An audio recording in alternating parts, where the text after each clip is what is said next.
I'm William Shatner. I've done a lot of things in my career, but this takes the cake. This is so cool. You, Joseph, today, it's all about you. You won the internet. Congratulations. It's exciting. It makes me want to celebrate. Makes me want to get up out of this chair. Makes me want to sing. Makes me want to dance.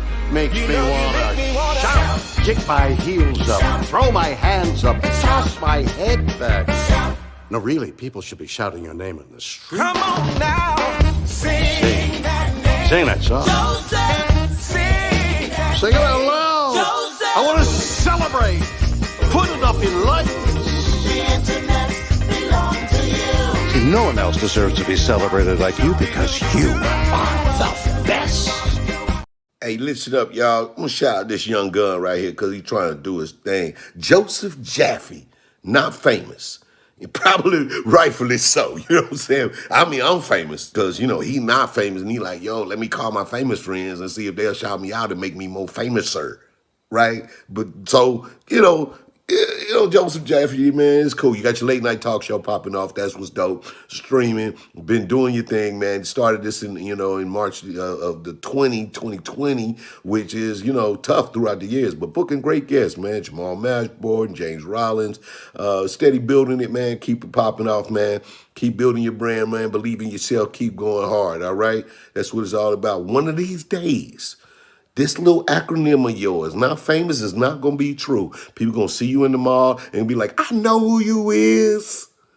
Them going to be your cousins saying it all incorrect like that. But you know what I'm saying? You know what you going to do. What you going to do? They family. All right, bro. I'll holler. A spring in your step. There is a twinkle in your eye. I can throw a rhyme down for you real quick.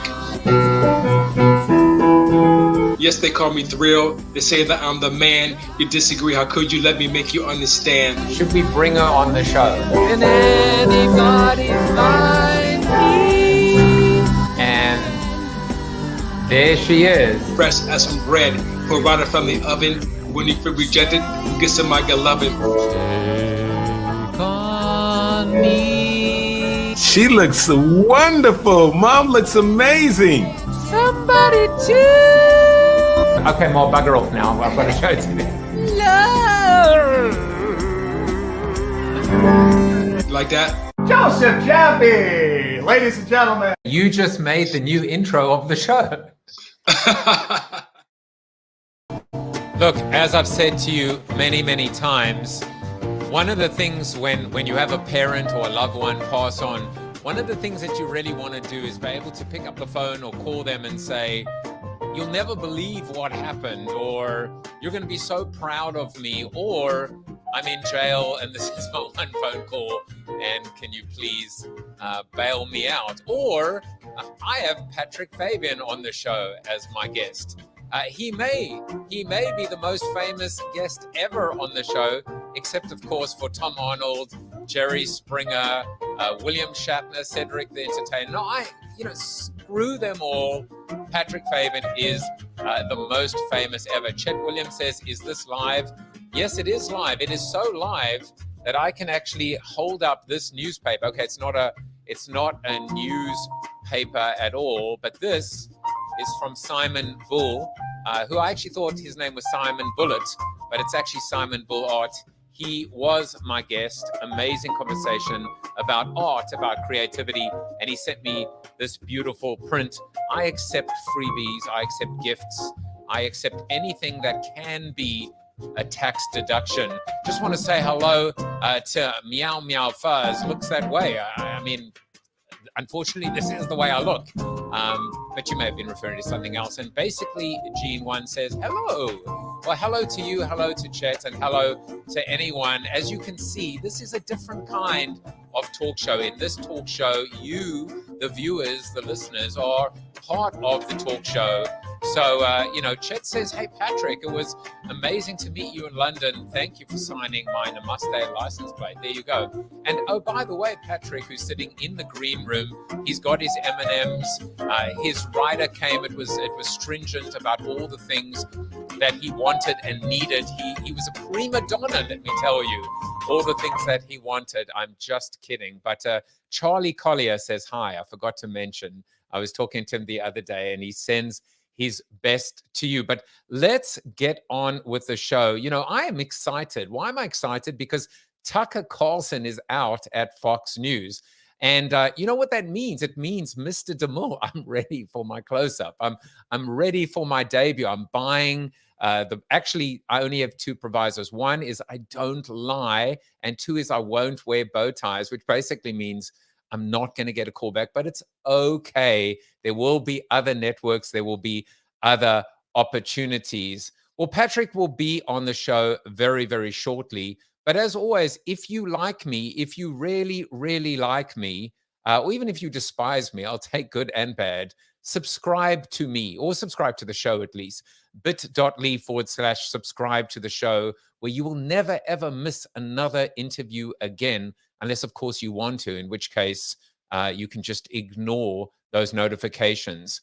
Also, every Monday, Tuesday, Wednesday, Thursday, and Friday from 8 to 9 a.m. Eastern Standard Time, we hang out. We do a virtual coffee in the Collective Cafe. It's a way to just get your day started on the right foot, on the front foot, whether you're on the treadmill, walking the dog, getting the kids ready for school.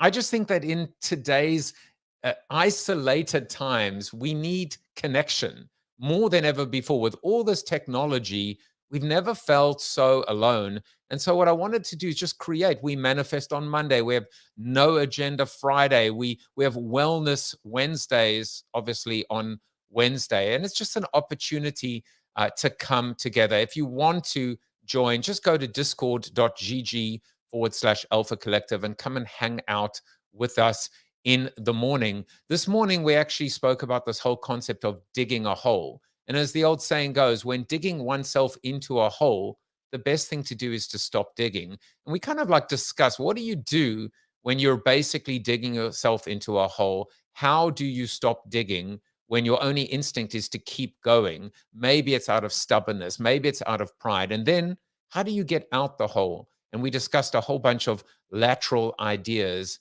to be able to get you out of that hole. And if you can't attend live, maybe you're on the West Coast, you can subscribe to a podcast version, bit.ly/collective cafe to go. And so those are ways that you can continue the conversation. But now what we're going to do is we're going to do a little seated soliloquy, because I am seated. And this is a monologue, hence seated soliloquy. And this is an homage to my guest today, to Patrick Fabian, as always. It's called Journeyman. Now, Patrick will, on his Twitter bio, will tell you that he's a journeyman, maybe a lucky journeyman at that. And so, you know, I went and I tried to look at the definition of what is it to be a journeyman. And I got a couple of definitions, and I'll kind of read them to you. A worker or sports player who is reliable but not outstanding. Well, I take umbrage at that, because Patrick certainly is outstanding. And as for reliability, well, he showed up. So I'm going to say he's reliable and outstanding. And a word is, or a phrase, a solid journeyman professional. Another one is a trained worker who is employed by someone else. I guess we're all employed by other people. And then I looked up another definition. It said a worker who has learned to trade and works for another person, usually by the day, an experienced, reliable worker, athlete, or performer, especially as distinguished from one who is brilliant or colorful. So again, I take umbrage with this differentiation, because for me, someone who is a journeyman is on a journey. They're an adventurer, they're an explorer, they're curious, they're always learning from different people, they're expanding their horizon. They are not closed-minded or narrow-minded. They don't put themselves into a box. They refuse to be put in a box.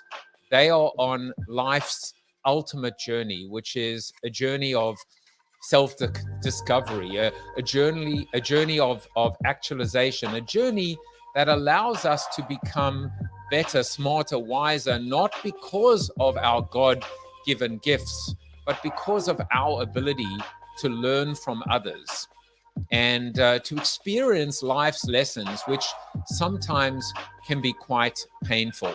We'll talk about, no one probably experienced as painful a life lesson as Patrick's character, Howard Hamlin. But it's all part of this experience that we call life. Sometimes it ends early, and sometimes, we wish it would end sooner.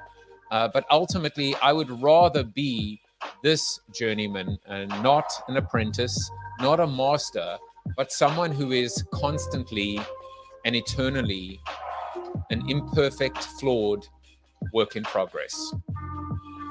And now it's time to bring on someone who, I mean, just looking at the two of us here, it's quite clear we're Beauty and the Beast. I mean, there's no doubt about that. And I thought I would do something fun because, hell, I've been doing this all the time, which is to go to ChatGPT and get an introduction to my guest from the annals of machine learning.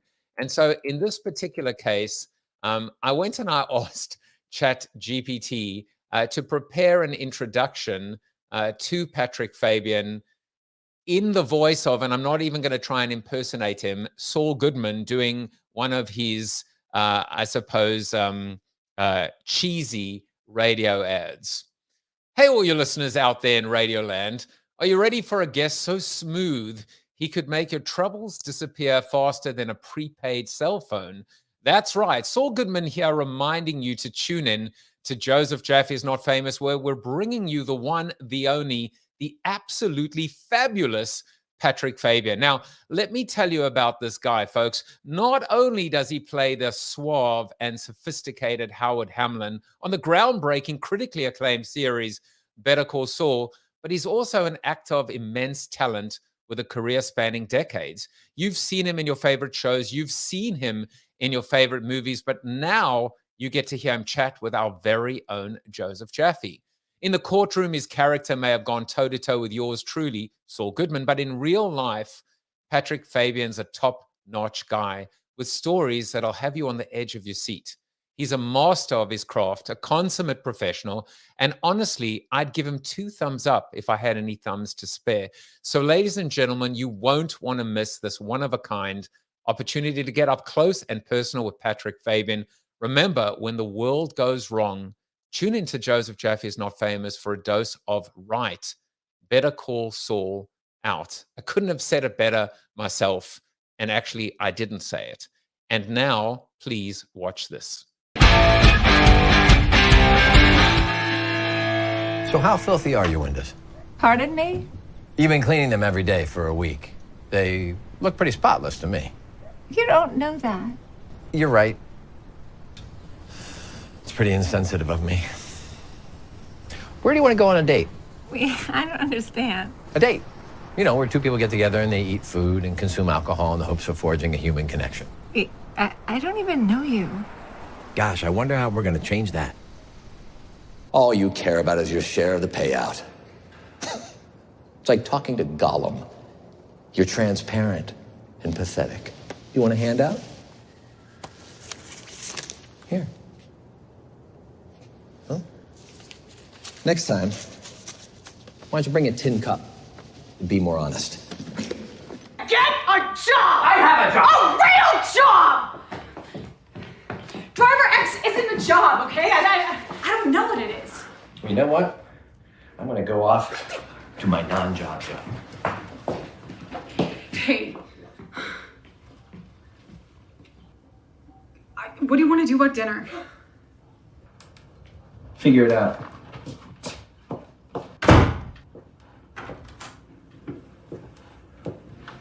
There's lasagna and salad left over in the fridge. He's going to be buried with his mother.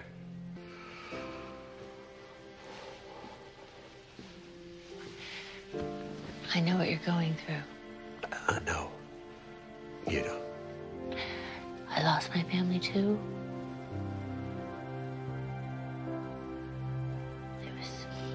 It was a beautiful boy.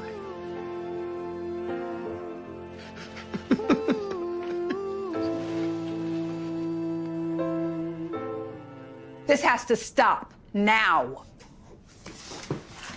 I can't let this guy win. You have filed barely a dozen other stories this year, and you have nothing to show for all this work. This guy has won.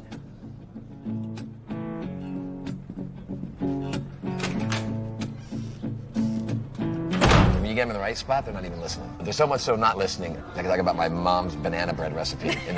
You don't think so? See, now you're You don't think so? No, you're underestimating your crowd. When I go back in there, I will preach a banana bread sermon. I'll bet you $10. That's what I'm talking about. Can I get an amen? Can I get a hallelujah? Can I get a hallelujah and an amen? Do you know if you take 2 ripe bananas, you put them in a bowl, and you put some sugar, and you go ahead and bake it for 400, you can go and pull it out and have yourself banana bread. Hallelujah! Hallelujah! Yes, you can. The dandelion car is the culmination of my life's work. It is a flower-powered phenomenon born of 1,000 sleepless nights, intense red linen abuse, and a long sublimated interest in botany. So what if in the unlikely, but not impossible event that the car gets up to a speed of 70 miles an hour with the headlights on and the seat warmer on low, a short circuit in the radio causes a cataclysmic chain reaction that blows the car and its precious human cargo to smithereens? I see goodness and honesty when I look into your eyes. Richard, you lying, cheating rat bastard! You're married and you were hitting on me? I'm conjoined. I'm not dead. Can I ask you about these marks on your wall? The original basis for Heavy Caliber? Before the band broke up, he bedded 4,378 women. Detective, I have some time before my next patient. Shall I uncap the Sharpie? Do not uncap the Sharpie.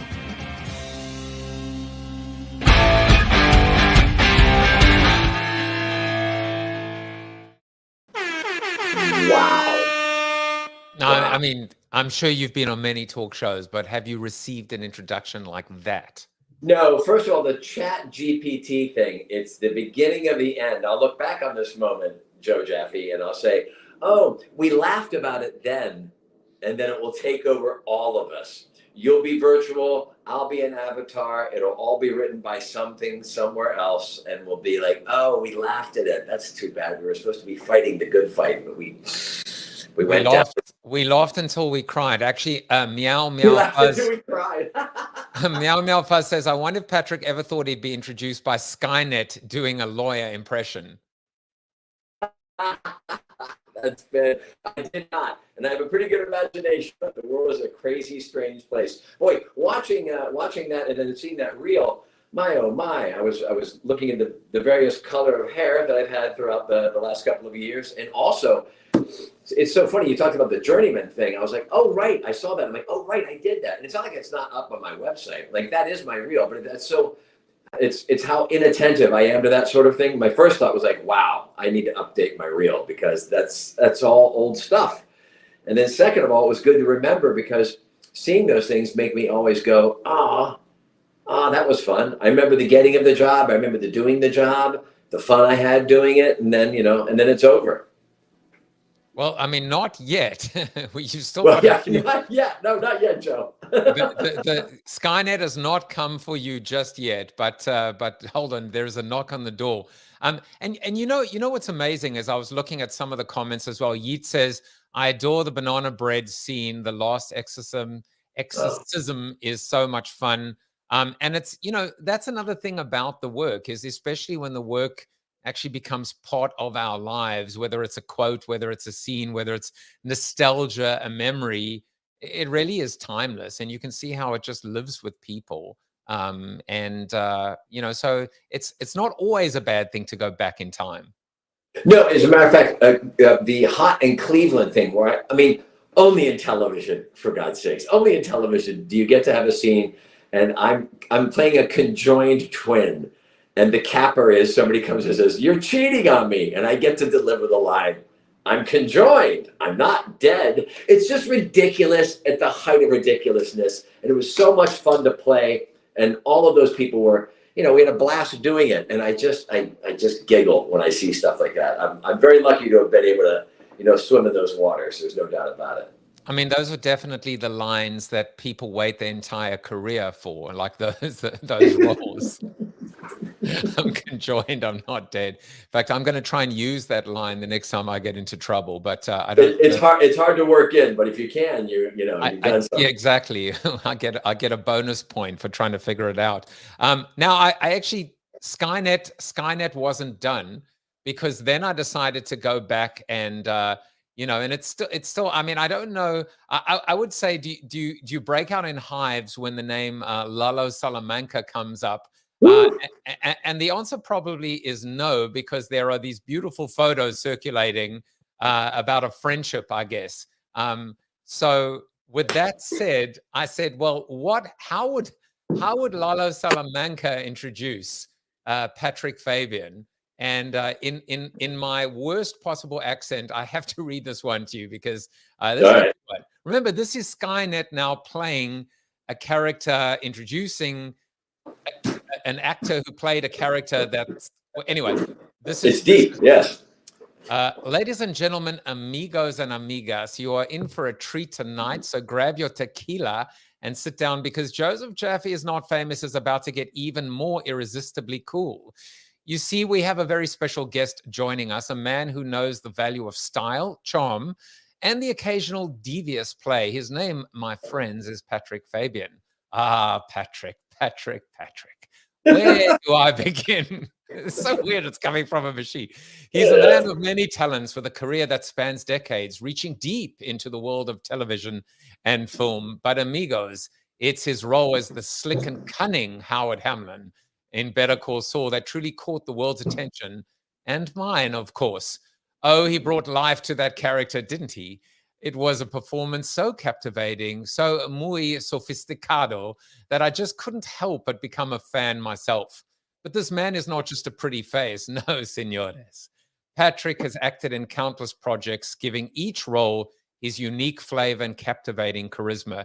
He's a force to be reckoned with in the entertainment world. So prepare yourselves, mis amigos, for an evening of unforgettable conversation and revelations, because our dear Patrick Fabian is about to grace this show with his presence. Get ready to enjoy some spicy stories from a man who knows how to play the game.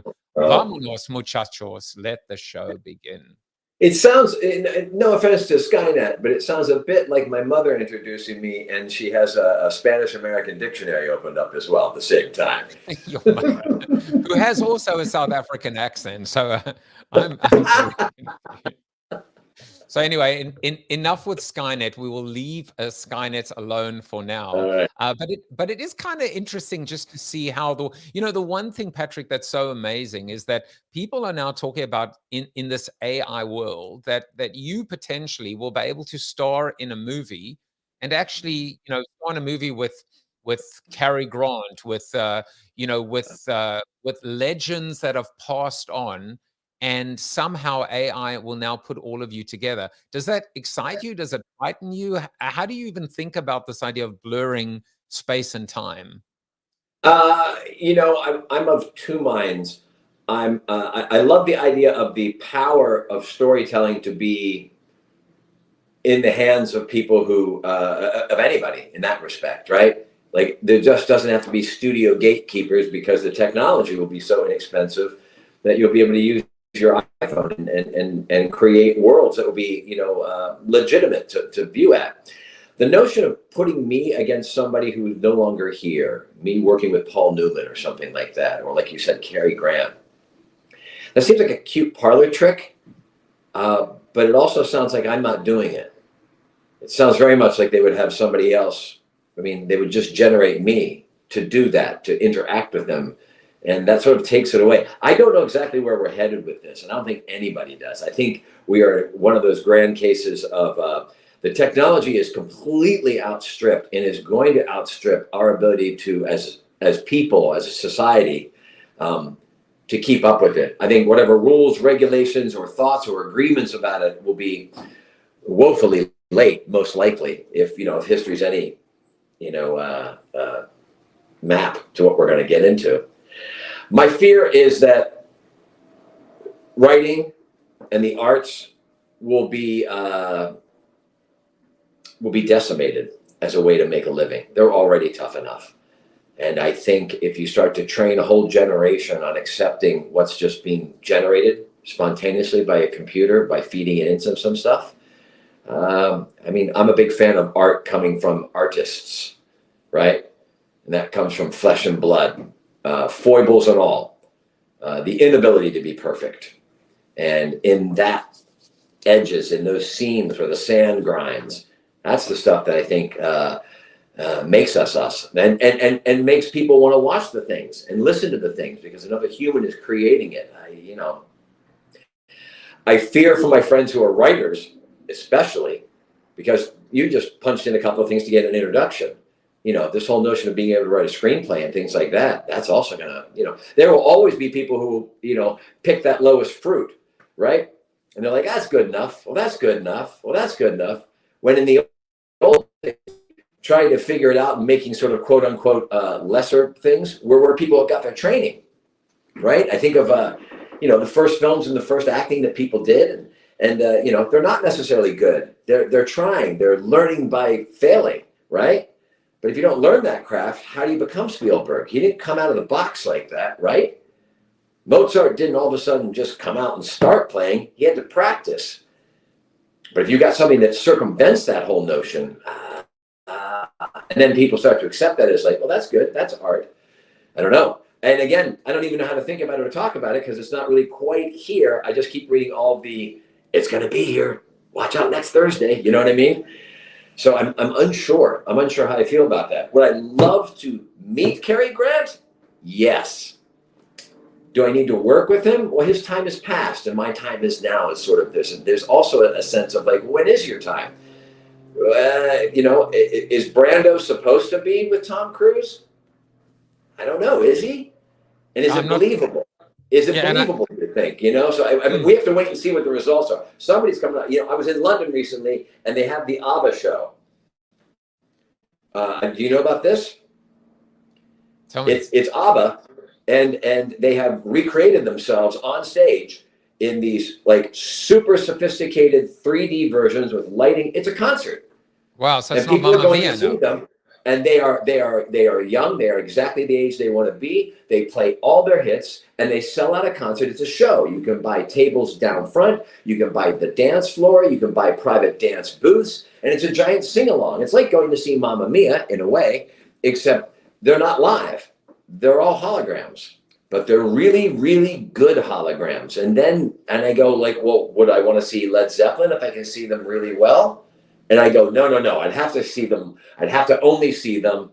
And then I have to pause and I go, well, no, wait a second. If I go into it knowing that it's not the real thing, what's the harm? And then I start getting into a slippery slope. So I just go all the way around the circle on the other side. I don't want you to do it with acting and with the movies. But if I could go see like my rock icons from the 60s from there, I don't know. Would I want to? Do I want to see Mick in 1965? Sure, that'd be exciting. But I mean, I don't know. I don't know. You remember Logan's Run? Sure.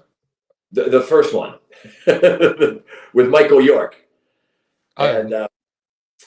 And there's this whole thing where they're basically they're doing what's the date thing? Swiping, swipe left, swipe right. What's that? Oh, now Tinder. Yeah. What's it called? The dating thing. Swipe left, swipe right. That thing. Oh my God. You mean now, like in 2023? Yeah. Well, I'm not allowed to admit. I'm not allowed to say Tinder as a married man. But I think what you're looking for is Tinder.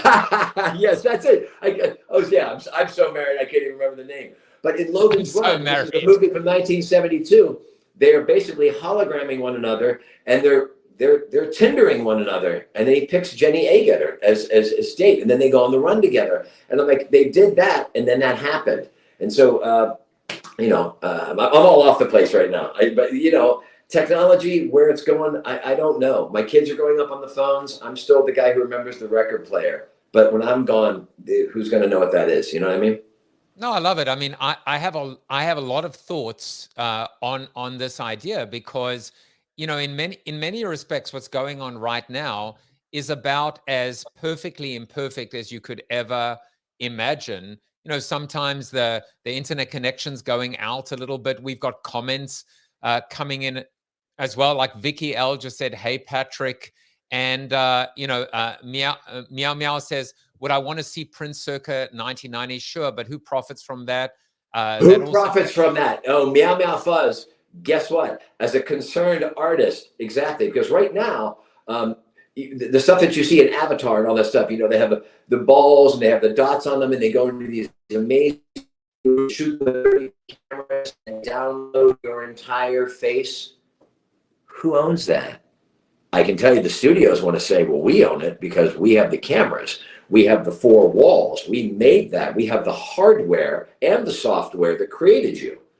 And I would argue, right, but without me as the model, you don't have me at all. And if you're starting to get even deeper and trying to do my mannerisms and my voice and all that stuff, well, that's really me. But I can tell you there's going to be a lawyer issue and a legal issue about who actually owns me. And there's been, stories of this again and again and again since Isaac Asimov. But as a practical notion, the Union for the Screen Actors Guild absolutely has been in this already, saying, I just saw that Keanu Reeves for years has already had something in his contract as a base that says you cannot manipulate my voice or my face in post. You can't do it. Because sometimes you want to squeeze a word in or you want to do something. Well, they can do it really well now. And he already, years ago, was like, nope, nope, nope. You don't touch me. You don't touch me without my permission. But he's him.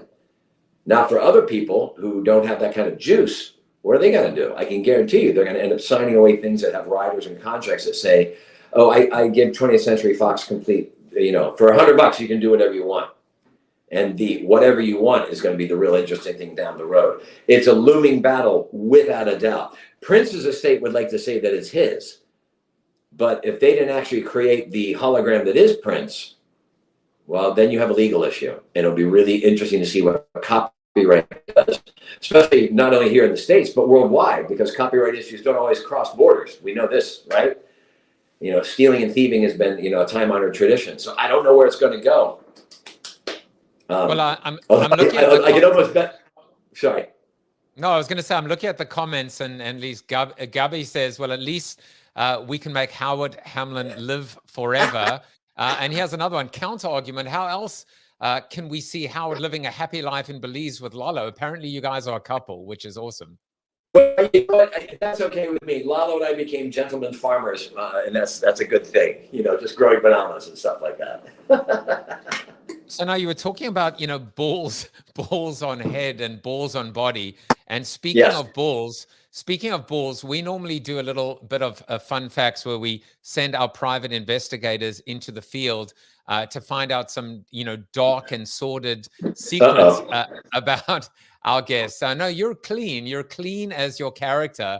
But I'll tell you, maybe this is part of the perfectly imperfect way that we defeat or keep the machines at bay. So because we went in and found out that you are a bit of a marathoner, an avid runner who has completed multiple marathons and apparently was in Forrest Gump as well. When is the last marathon you ran? Well, it's a triathlon actually that I do at Zuma Beach every year, and it's for the charity Children's Hospital Los Angeles, which for anybody who has any children's hospitals near them, wherever they live, what amazing work they can do, and it's good when anybody has to go to the hospital, but it's particularly awful when children find themselves in the hospital needing to go there. And so anything I can do to help raise money for that is a good thing. And in this particular case, the triathlon in Zuma, it's at Zuma Beach in Malibu. And yes, it's exactly as you would imagine it, which is what's so fun. One of the reasons I'm doing it, tip of the hat to my good friend Wendy Braun, about 15 years, maybe even 20 years ago, she said, I'm doing this thing, you should do this with me. And I was so into me, not that I'm not into me anymore, but you know what I mean? Like, I was just like, oh, I can't get this show and I can't get this and da. She goes, how about we train for a triathlon and raise money for children? And I was like, thinking outside of myself, I'll try it, but I'm not sure. Anyways, we did it, but it's Los Angeles. So there's like 4,000 of us that we show up at 4:30 in the morning up at Zuma. For anybody who's been out on the coast of California up there, there's a road called Pacific Coast Highway, and then there's other roads that lead to it. It's not meant for 4,000 cars. So 4,000 people are showing up in the morning, and I happened to be I was on Saved by the Bell, the college years. So I got to have a little placard that said celebrity parking. So I would get into this parking line, and all of a sudden someone would see my placard and they'd wave me on. This went on until I was finally parking at the beach about 50 50 yards from the starting line. And I almost wept because I realized I would have to do this every year from now on, because I would never get such good parking in Los Angeles again. So there you go. It's a price worth paying, which is to be a, Ironman, triathlete, marathoner, extreme marathoner, but also in the name of philanthropy. Now, we also found out that you're a true Pennsylvanian, born and raised in, and just let me know if any of I will fire the whole staff on Joseph Jaffe is Not Famous if this is not accurate. My staff of one. So you're a true Pennsylvanian, born and raised in Pittsburgh, and you attended Penn State University, where you earned a Bachelor of Fine Arts in Acting. We actually have some of these images with you. I was actually there a couple weeks ago with my son, looking at Penn. That statue with me and Ben Franklin is always a favorite of mine. I'm sorry they made me so small, but nonetheless, I like it. And so what else did we find? We found out that that you're an aspiring hippie, but your sock drawer tells a different story. So please tell me it isn't so, that you wear socks that make you look like an accountant and not like the hippie that we want you to be. No, it's not so much the socks that are actually in there. It's the fact that the socks are arranged in a way that could only be described as controlling and type A. I'm like, oh, I'm loosey-goosey. I'm a loosey-goosey guy, man. No. My clothing looks like a department store. If you walked in and you were shopping, you're like, oh, it's color-coded. It's all rolled up tight, which makes me go like, maybe that's who I am actually on the inside. Look, Howard Hamlin wasn't wearing a pashmina. You know what I'm saying? He was buttoned down, all hatches. So he was together, and we'll talk about his character in a moment. But I wanted to go back first of all and just look at a few other comments coming in. This concept again of being a journeyman. I always try and find some quotes for my guests, and in your case, I actually found two. This was the first one, and I think it just epitomizes the whole conversation. I was a journeyman chef of middling abilities. Whatever authority I have as a commenter comes from the sheer weight of 28 years in the business. I kicked around for 28 years and came out the other end alive and able to form a sentence. And this was the late and great Anthony Bourdain. And I think it talks about the fact that the journey, the work in progress, it always begins sucking. And it begins making these mistakes. And by experiencing it, the pain, the warts, the challenges, the rejection, that's what gives us this edge that makes us perfectly imperfect. First of all, I love him, and I loved his show because he was warts and all about what was going on. His first book, talking about his addiction and working in the restaurant business. Anybody's ever waited tables in New York, which I had, I certainly agreed with him. But the notion of like finally starting to get an idea of being able to form a sentence, to his point, I think I'm finally getting a handle on what I think I kind of know what I'm doing, if that makes any sense. And it's because it feels very much the same as it did in the beginning, which is a sense of fear, a sense of I don't know, a sense of jumping off. I just feel that at this point, I'm a little more, my toolbox is a little bit deeper of where to go. And when I run into problems and difficulties, I recognize them because I've been probably down this path with problems and difficulties before.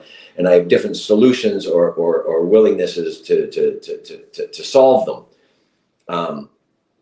What I really like about what I do is that no matter where I go, it's always first day of school. I always have a hard time, going to sleep before a call time on the first job, whatever it is, because, you're the new kid. What's going on? Now I'm on set. Now I'm working with this person, this new lighting person, this new actor, this and all that stuff. And I get excited about it because it's not a right. I mean, it's a privilege is the way I look at it. I mean, it's a privilege. And every time I get to drive through the gates of Paramount, I go, oh, this is where Nora Desmond came through from Sunset Boulevard, for those of you who are wondering who that is.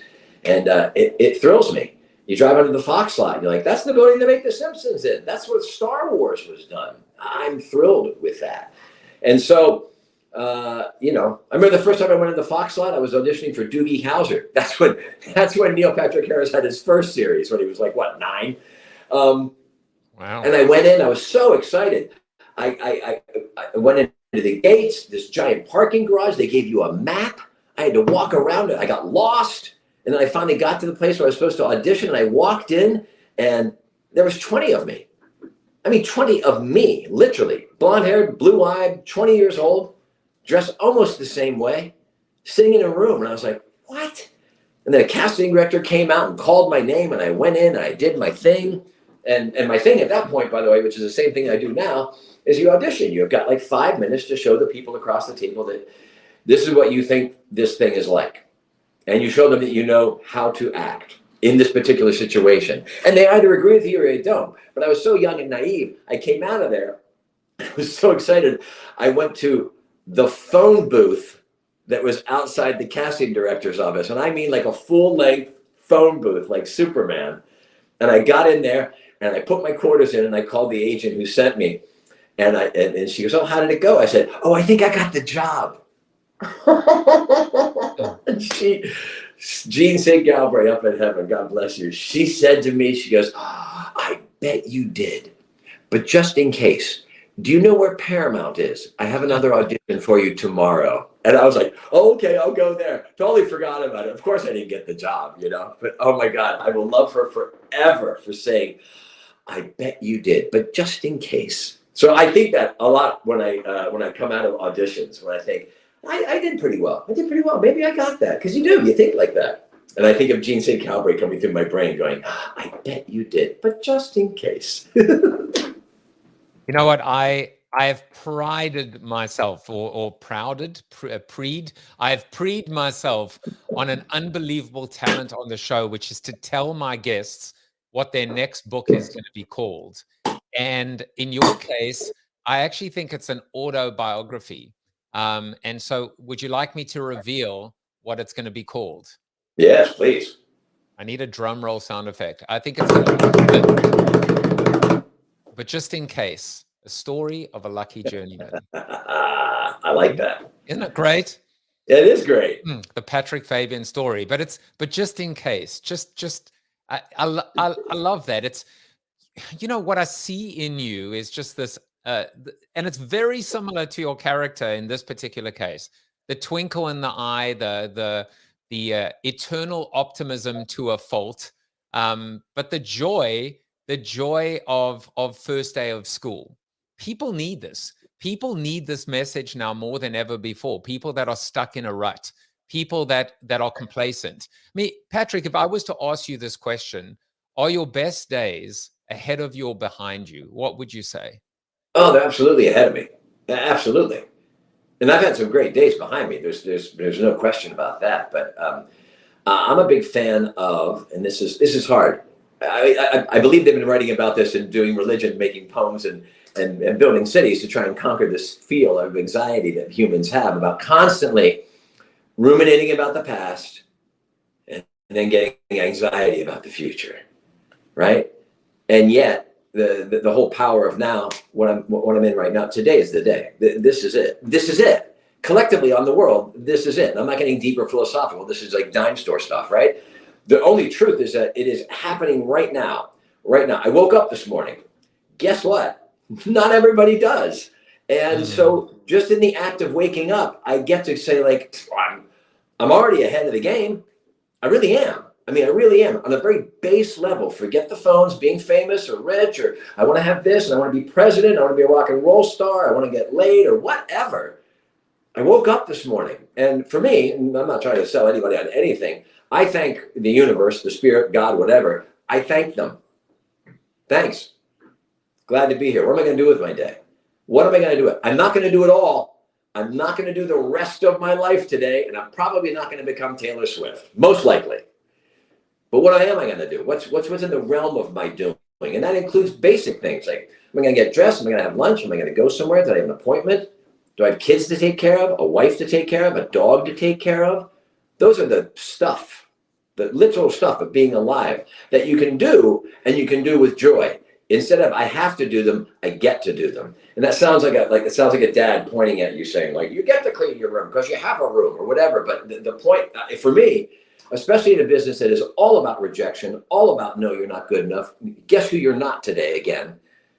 I live in a town where I drive down and there's billboards and there's buildings with people's faces on them because they're in the season of a show and there's stuff with Emmys. And this went on for years with me. Shows that I auditioned for. Me and every other guy my age, we all auditioned for Friends. We didn't get it. And we watched them become stars. You know, huge stars. I read for movies, but I didn't get. Somebody else did, and they became stars. That happens. And you go, oh, what are you going to do with that? Part of it is going to be enjoying what you have, the here and now. And I'm not kidding. Look, I loved walking my dogs when I wasn't on TV because I get to walk my dogs, and that's good. And that took a long time for me to get to. And by the way, you know, I'm 58 now. No secrets on that. And but by the way, some days I wake up, I don't want to thank anybody for being alive. Sometimes I don't want to walk my dog. Sometimes I wonder, how did I have such loud children? Does everybody have loud children? You know what I mean? And the trick for me is to, you know, flip that script literally and say, like, no, I get to have these things. I get to have these things. You get into gratitude.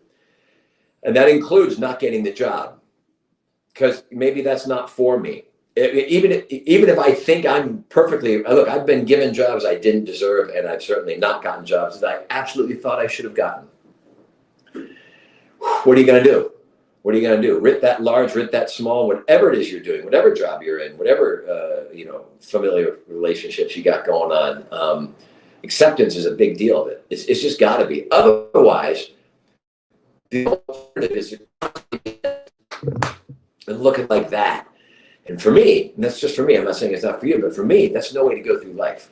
It's no way to go through life. And as I've gone through this journey, both as an actor and an artist, both living in America and living in the West Coast, and watching the world from my perspective, I've seen a lot of people spin out who are wildly talented, give up on themselves because they had set an impossible goal that they wanted to get, or, you know, it's a whole notion, which we've talked, I'm sure you've all talked about it, you know, happiness. What is that exactly? Is it the car? Is it a pile of money? Is it a sunset? I'm a big nature fan. I'm a big get out there and hike and see what's what, especially with the phones and all that stuff. I'm sort of going off on a tangent now, but, you know, my kids have a lot of screens and I have screens. There, I'm in nature there with Tony. That was when you know, that's working on a TV show. It doesn't look like it. And look how happy we are. That's him and me hiking up La Luz in Sandia in Albuquerque, New Mexico. What a great day. I'll remember that day the rest of my life. We laughed. We both sort of started off with not enough water and not enough power bars. And we just giggled the whole way up. And that picture encapsulates exactly the we are alive in that picture. Ironically so. Yeah, exactly. I love it. Listen, you're getting the second air horn. Patrick Fabian, motivational speaker, keynoter. So, I mean, it was great. And I was looking at the comments, you know, Gabby says, I guess sometimes bad things like not getting the role teach you more than getting it. So, and by the way, you might have got that Friends role, but then Coca Swallow would not have been fixated on and in love with your character for nearly 8 months. I mean, who? I don't think Coca is in love with David Schwimmer, with, you know, Matthew Perry, with Matt LeBlanc, but is in love with Howard Hamlin. So there you go. Well, I'm in love with Howard Hamlin too. I mean, talking about a man who knows how to wear a suit. You know? Go ahead. No, I wanted to ask you just one question about Howard, which is, and this is all I wrote down. I said, is it possible to care too much? It seemed like he just cared way too much about too many people. And it's really not a Howard. It's a question for you, Patrick. But when you care so much, almost to a point where you pay the ultimate price, I mean, this was just someone that just oozed and exuded just tremendous care for others. And so I wondered how you thought about what you thought about that. Well, I mean, first of all, a tip of the hat to the writers on Better Call Saul. That was headed up by Peter Gould in that room. They plotted. If you recall, Howard was not, he was set up as sort of the villain of the piece in the beginning, and Howard did some not nice things. Howard is who Howard is in terms of he's the guy who thinks the Jaguar does make him happy. He's the guy who has the tie bars and the suits that are more expensive than anybody else in the room. He's the guy who makes the connections. He lives of his world, and the status and the things that he acquired absolutely made him who he was. What I like that the writers gave a gift to me as an actor was that they allowed Howard to absolutely have like a moral center that actually sort of broke out of the Jaguar shell in a little in the biggest way that he could. The act of Howard going to therapy is huge. I thought it was huge and so wonderful. Of course, but he's Howard, so he's going to put namaste on his plates, which is great. What a great gift, right? He's got awareness and enlightenment, but it costs some money. But what they did for it, and I think this is why people maybe glean towards the character, is that if they stayed with the show and they watched the show, they also were like, I'm not into Howard, and I kind of like Howard, and then Howard's bad with Kim, and then Howard this. But by the time we get to the 6th season, and I'm not doing spoilers here, by the time we get to the 6th season, Howard the people have come around on Howard a little bit, and by the time that him and Jimmy and Kim are all together, Howard gets to literally voice, I think, a lot of the questions that the fans who are rooting for Jimmy and Kim, he gets to say, why are you doing all these things? Which I think people in the audience were like, yeah, why are you doing all these things? And then, what happens to Howard, I think is terrible because it could happen to anyone. And that includes everybody in the audience, right? Everybody in the audience can be in the wrong place at the wrong time. Everybody else in that world, they're in the game, they're out of the game, but they're in the certain situations, but everyone could be Howard. And so I think that's why that moment really hits home hard with people. And I was pleased to see the outpouring of,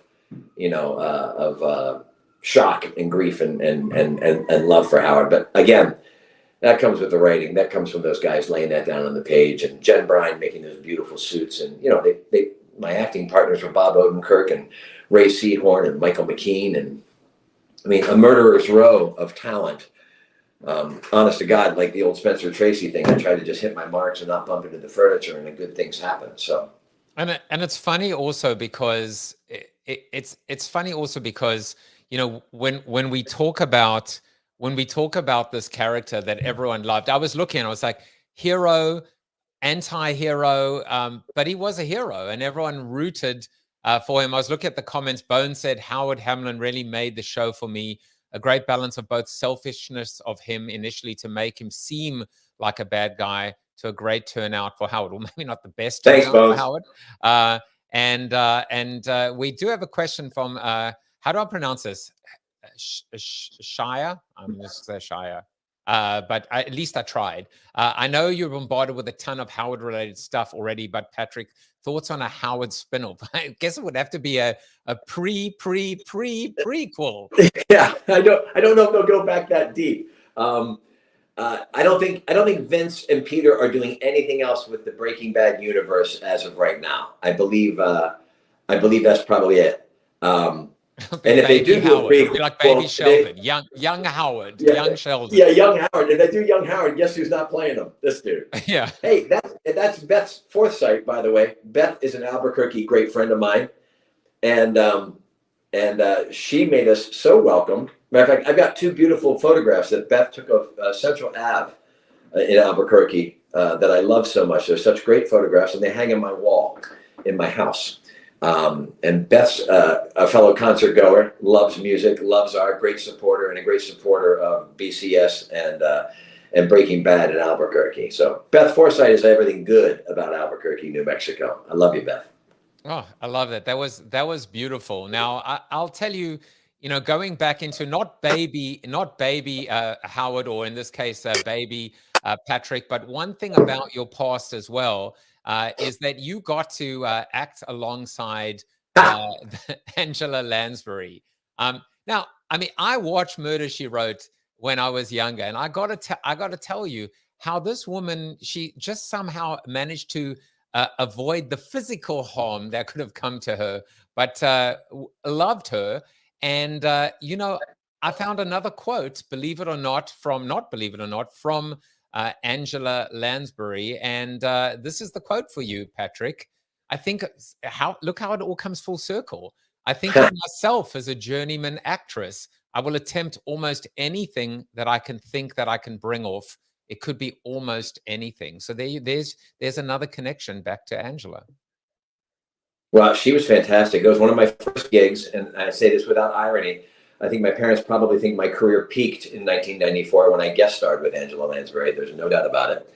And she, at that point, two things real quick about that too. It was probably 8 years into the 10-year or 12-year run that she had on CBS with Murder, She Wrote. It was a family affair. Her husband was there. Her and her husband were devoted to one another. He basically had a lazy boy that he would sit and read the paper right there on set with her. It was awesome. I think her son directed some of them. But what I remember is this.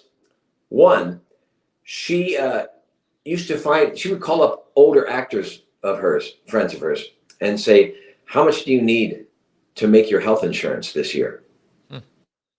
And whatever that number was, she would hire them as a guest star for that week's episode at that number. And Angela was such an institution and such a powerhouse at CBS at that point that CBS basically went, that's not how we do it around here. And she's like, yeah, that's how you're going to do it.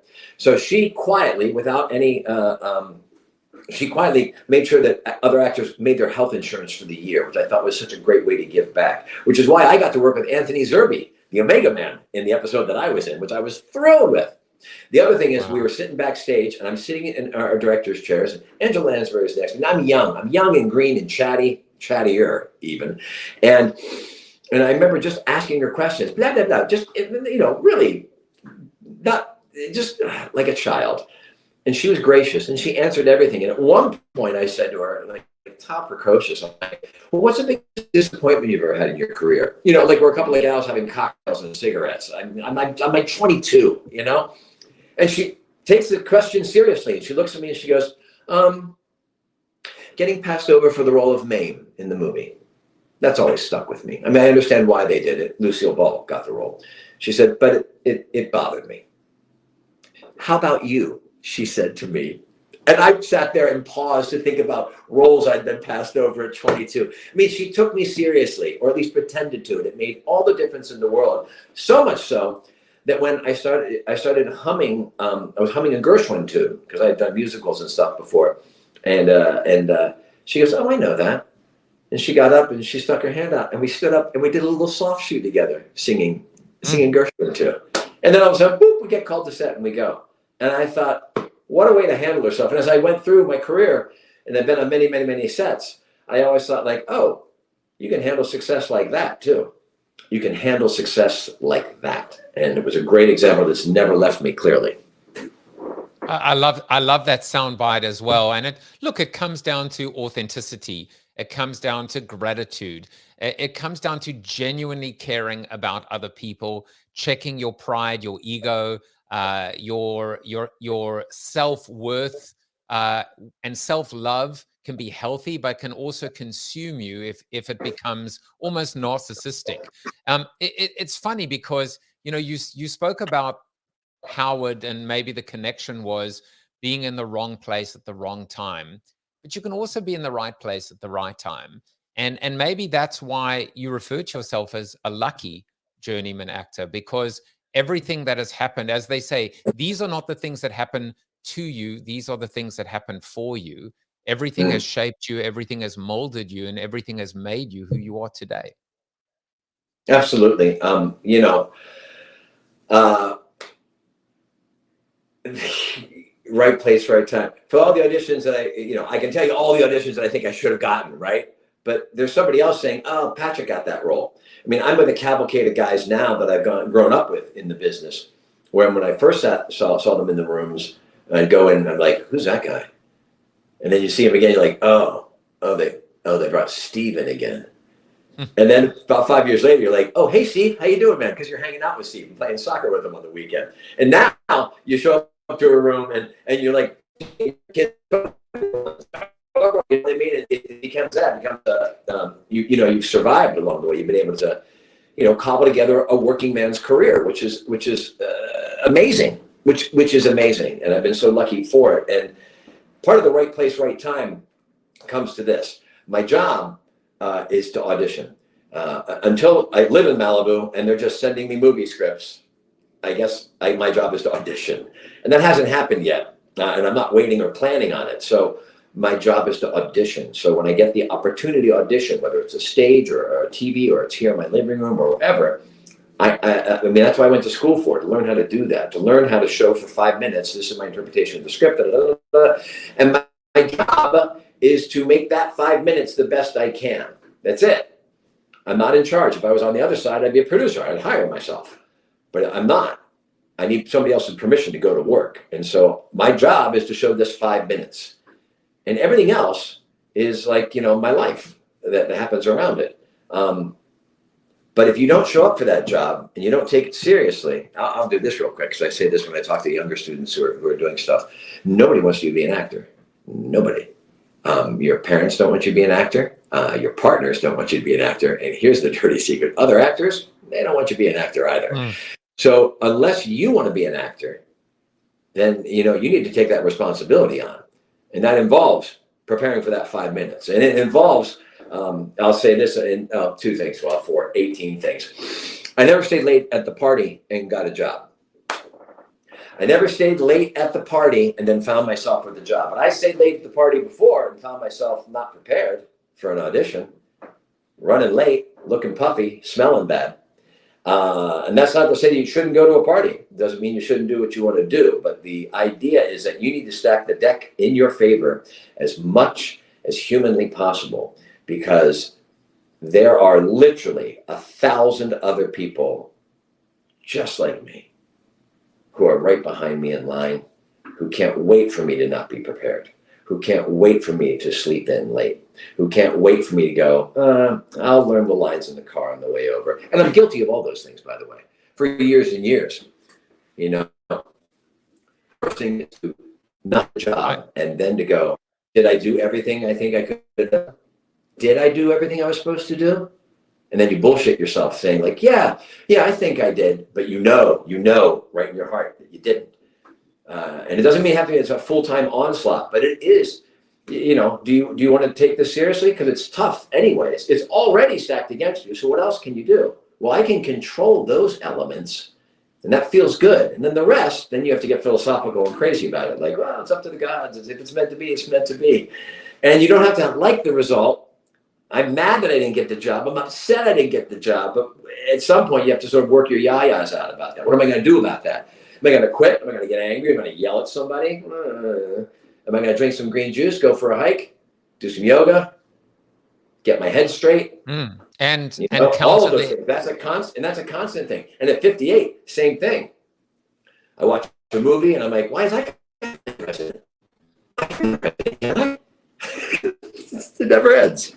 Never ends. And I mean, look, in the time we have left, I love this. And I just want to pause a couple of things you said. The one thing you said is my job is to audition, not my job as an actor, or I am an actor, but my job is to audition. I love how you were able to call that out and recognize that this is the moment. This is, that's the entry point. If you can almost compress everything into those 5 minutes, as you said so eloquently, that's the job. And I thought that was fantastic. And then the other part was I never stayed late at the party. One of the things, it's so funny, it's like we never even got round to talking about it. But this idea of young people saving the country, if we are focused on younger people saving the world, saving the planet, saving the country, the work ethic that they need, the hard work, the ability to counter the internet hole, the ability to move away from participation trophies or this self-entitlement. I mean, clearly your advice today is work hard, be passionate, be proud in what you do, love what you do. What else would you tell them? What else do young people need to know in order to save not only us, but themselves? Wow, I hope they save us because I hope they save me because I'm lazy and set in my ways. As much as I like to think that I'm expansive and I'm a hippie and all that stuff, I am who I am. I'm a man over 50 living in the United States.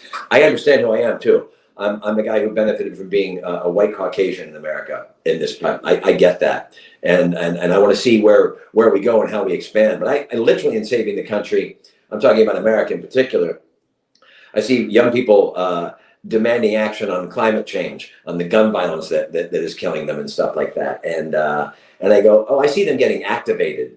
And I guess what I would suggest to them is that they have more power than they think. They have a lot more power than they think. And they don't have to be ruled or accept the way things are.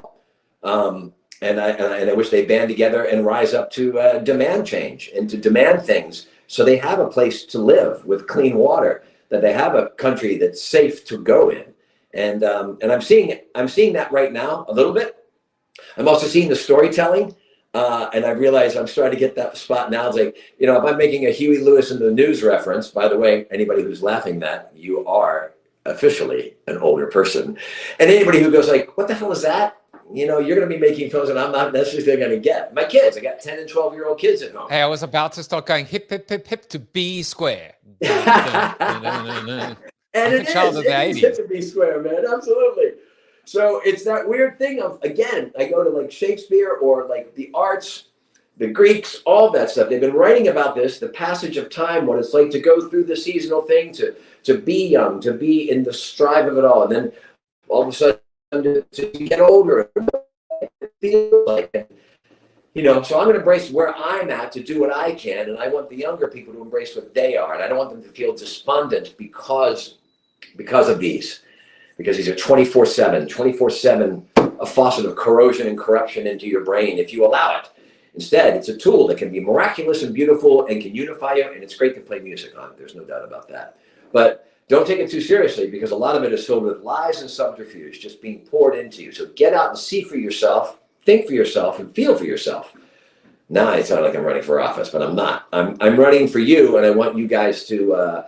I want you to have a great time on the planet like I've had, and take ownership, take autonomy of yourself, take ownership and responsibility for yourself, and don't let anybody tell you that you don't. Just hang on a second. I think you might have just announced your candidacy to become the next president of the United States. Meow Meow said it.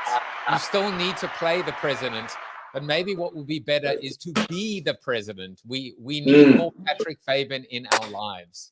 Well, I don't know about that, but I don't have the skin. I have a skin thick enough to be an actor, but not enough to be a president. That's for sure. I want to say that I'm so there you go, Fabian 2025. Thank you, chat. Let's see. It's trending on Twitter right now. That and Charlie Sheen complaining about his blue check mark. But that's another story for another day. This has been President-elect Patrick Fabian. You can follow him on the Twitter at Patrick Fabian. You can follow him on Instagram at Mr. Patrick Fabian to you. Find out more about his updating reel, which will be happening soon enough. At patrickfabian.com. Watch him on Magnum PI. Check out also his independent journey. He stars in The Way We Speak and executive produced Jess Plus None. And you know what?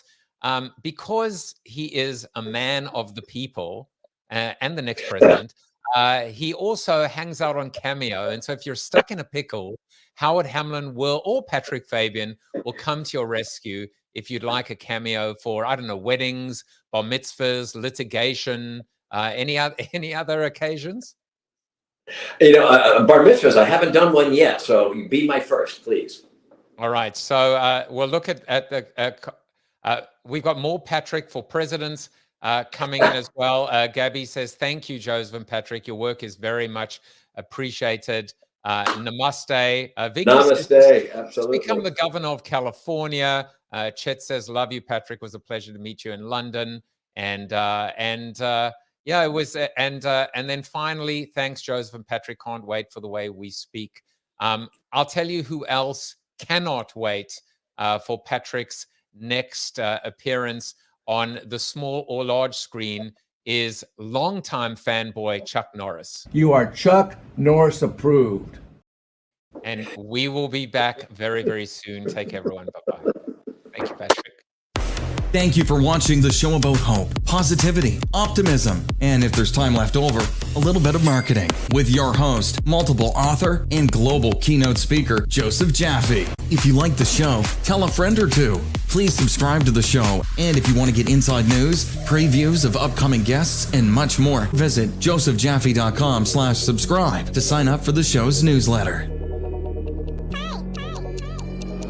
And despite the best ministrations of your wife, you still look ugly.